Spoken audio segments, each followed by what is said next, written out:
Nah, teman-teman, kalau tadi kita sudah lihat video tentang ARA 7%, jadi kita tidak perlu terlalu panik karena nanti kita bisa antisipasi kalau saham itu mengalami shock terapi, ya, dikocok-kocok, sahamnya dikocok-kocok, ya nanti kalau saham turun kita bisa antisipasi. Tapi pahami dulu tadi konsep ARD 7%. Nah, yang kedua, menyikapi harga saham yang turun itu juga bisa juga dibiarkan juga nggak apa-apa, karena harga akan mantul kembali. Tetapi kita lihat juga ya saham itu perilaku sahamnya kayak apa. Tetapi dari pengalaman Mas Bejo dulu ketika belum ngerti cara mengantisipasi, yaitu karena harganya turun, udah tutup mata tinggal tidur. Lalu pengalaman itu terjadi pada saham ini, batubara ya. Itu pernah terjadi setelah ditinggal tidur 8 bulan kemudian naik, jadi malah untung gitu. Nah, kita akan lihat di data historisnya SMGR ya, jadi kita nggak ngomong ngawur, tetapi Mas Bejo akan tunjukin prinsip hobi saham Mas Bejo, lembut dan perlahan tapi geli-geli menggemaskan. Yuk kita lihat grafiknya. Nah, grafik dari SMGR ini saat ini kan kita ada di sini ya. Nah, di April 2022 kita lihat bahwa ada periode di mana saham itu anjlok sangat dalam. Ya, ini terjadi di periode Maret 2020 ya. Kemudian periode yang sebelumnya ini mulai terjadi di April 2018.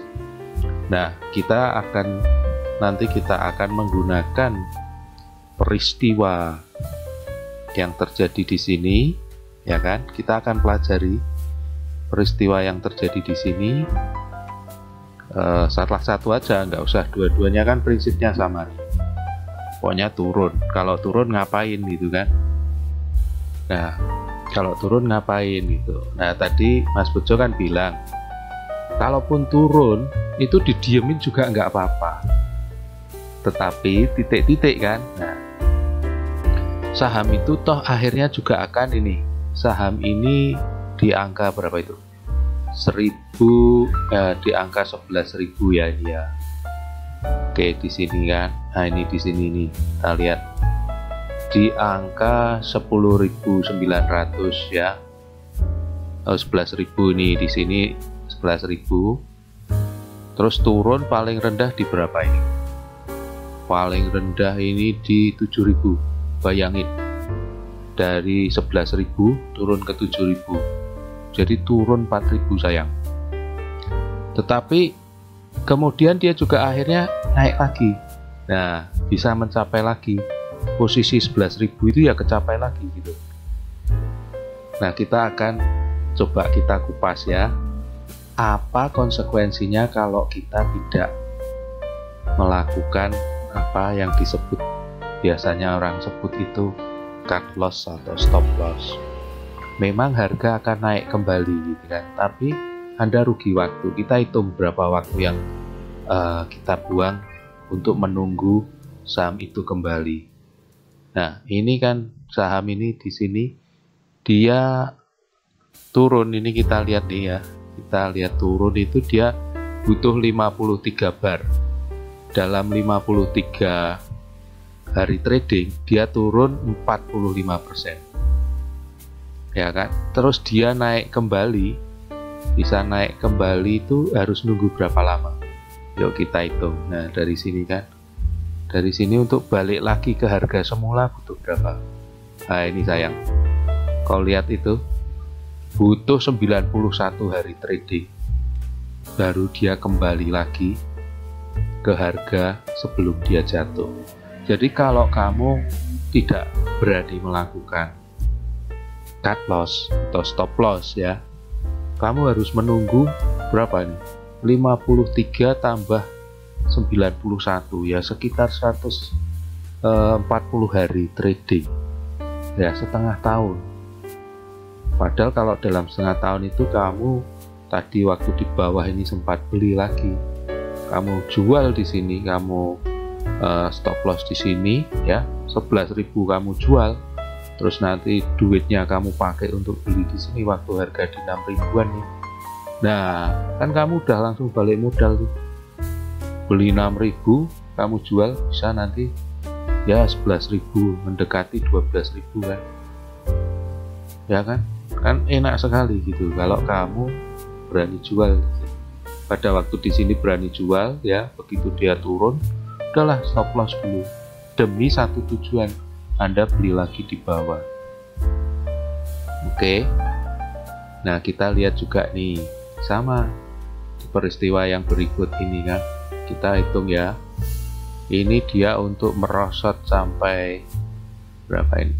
Oke, kita taruh sini. Nah, ini cepat ini periodenya, ini anjlok ini. Ini terjun bebas. Dalam 14 hari ya, 14 hari trading dia terjun separohnya. Dari harga 11.000 juga terjun sampai di 5.000-an. Ya, terjunnya 50%. Nah, ini juga kamu tunggu bisa nih. Kita lihat nih, tunggu di sini kan nih. Ya, atau di sini. Sampai di sini ya, mentok di sini. Lama sayang. Nih. Akhirnya ya juga kembali nih. Tapi butuh berapa lama nih kalau sampai di sini? Tuh. Berapa nih dia butuh? Oh, butuh 153 hari. Mirip kan dengan ini, ya. Ini butuh 153 hari baru kembali normal. Gitu.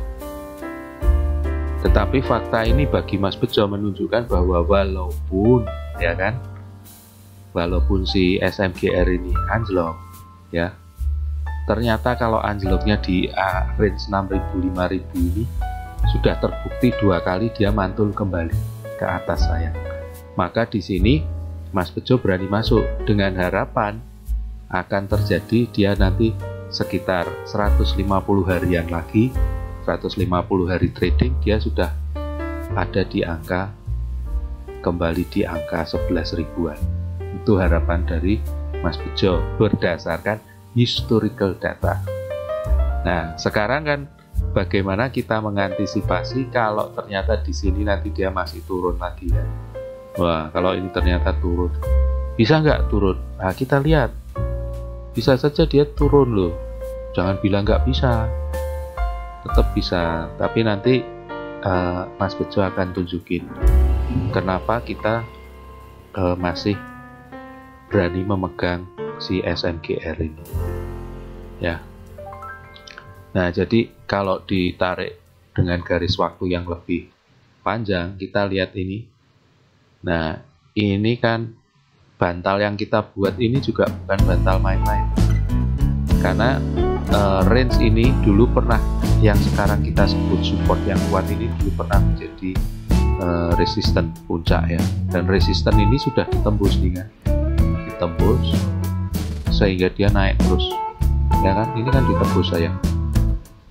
Jadi dulu ini kita berkisah masa lalu, di masa lalu ya kan, sama SMGR ini pernah ngebreak resistennya, artinya batas tertinggi pernah dia tembus, sehingga selama periode ini coba kita lihat ya, selama periode dari sini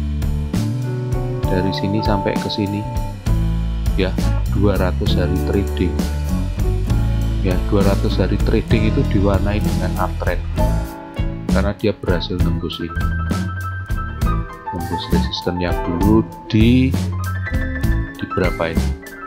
Oh, di 2009. Wah, puluhan tahun yang lalu ya. Udah lama.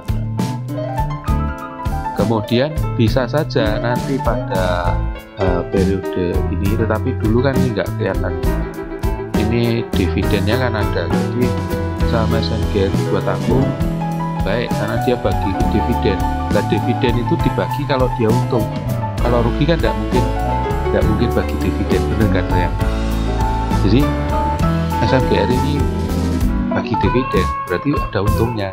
Nah kalau ada untungnya berarti cukup aman, relatif cukup aman ketimbang perusahaan rugi terus. Nah ini berturut-turut dia bagi terus 2018, 2019, 2021, 2022, 5 tahun berturut-turut bagi dividen. Berarti kan dia bisa mengatasi siklus bisnis 5 tahunan dengan selamat. Gitu. Tetapi kita juga perlu mengantisipasi, karena kalau kita lihat, kita tarik ke kiri ini, memang pernah ada fase dia di harga sini. Jadi ini bisa menjadi batal kedua. Artinya bisa saja saham ini ada kemungkinan bisa juga nanti dia berturun ke area ini, bisa juga sayang. Nah makanya kita belajar antisipasi kalau ini yang terjadi, bagaimana yang harus saya lakukan. Karena ini penurunan dari 5.000, kalau betul-betul turun sampai di 1.000-an ini ya memang turunnya 5.000-an. Sama seperti ketika ini terjadi, periode ini terjadi ya, di sini ketika anjlok ini juga turun 5.000-an sampai 6.000. Ini juga turunnya segitu. Jadi bisa aja ini turun juga. Nah tapi yang penting kita sudah lakukan antisipasi sehingga Anda tidak perlu panik. Karena apa? Dengan kita menggunakan aplikasi Poems itu kita bisa setting untuk jual di harga, ketika harga menyentuh harga sekian dia akan terjual gitu. Jadi kamu nggak perlu mantau tiap hari, pasang posisi dulu, disetel otomatis. Nanti kalau ternyata harga turun langsung dia terjual, jebret, terjual, kamu aman karena kamu pegang uang tunai. Lalu lihat pergerakan 1-2 hari masih turun lagi, tunggu, masih turun lagi, tunggu. Nah nanti Anda tunggu sampai kira-kira mau turun berapa, itu pun Anda sudah bisa pasang otomatis lagi kapan Anda mau beli lagi, kulaan lagi, beli barang gitu. Jadi kalau di sini di 6.000 ini, nah nanti kalau dia turun mungkin 6% kamu jual, lalu tunggu turun lagi 6% kedua, jadi total turunnya 12%, kamu turun. Atau mau tunggu di kisaran segitu, itu semua bisa kamu setel secara otomatis gitu. Ya enaknya nanti pakai aplikasi Poems yang saya pakai seperti itu. Oke kawan-kawan ya, teman-teman sahabat dari Hobi Saham, sahabat Mas Bejo, itu penjelasannya.